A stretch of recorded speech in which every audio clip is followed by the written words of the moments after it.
Les produits qui sont incinérés aujourd'hui sont constitués de 3 catégories. La première catégorie, ça concerne les médicaments, que ce soit à usage humain ou bien vétérinaire. Donc il y a aussi du cannabis, plus communément appelé chanvre indien.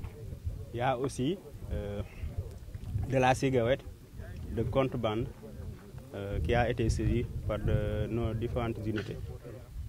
Combien estimez-vous la valeur? Bon, la valeur totale des produits est d'environ 260 millions de francs CFA. Les médicaments constituent un peu plus de 200 millions. Le cannabis constitue une valeur de 40 millions à peu près. Et la cigarette, une valeur de 5 millions. Si on évalue le tout, ça fait 260 millions environ. La période concerne 3 années. Donc, les produits ont été saisis sur une durée de 3 ans, à savoir 2022, 2023 et 2024. Je voudrais féliciter le service des douanes de Saint-Louis, à travers le directeur régional, le colonel Kane, mais également le commandant de la subdivision, le commandant Dieye, pour l'excellent travail abattu, pour la protection de l'économie nationale, mais surtout pour la protection des consommateurs.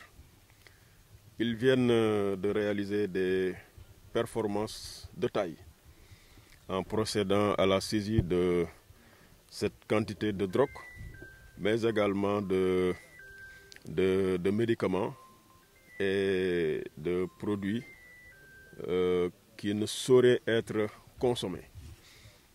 Alors, ces performances donc sont à saluer et je voudrais les en féliciter, les en remercier, mais également remercier et féliciter les autorités judiciaires.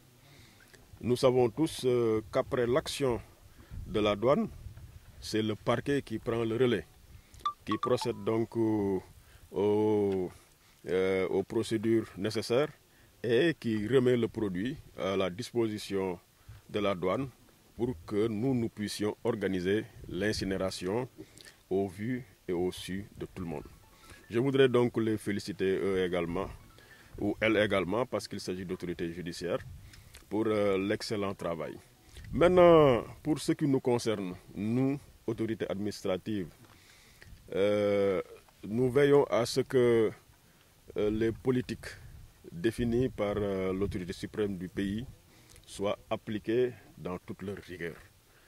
Et par rapport à ces politiques publiques, il y a un volet qui concerne la jeunesse, qui concerne les consommateurs de manière générale.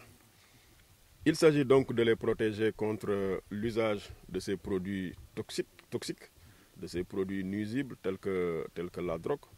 Il s'agit également de protéger le consommateur pour qu'il ne puisse pas acquérir inconsciemment des produits périmés, donc qui ne sont pas aptes à être consommés.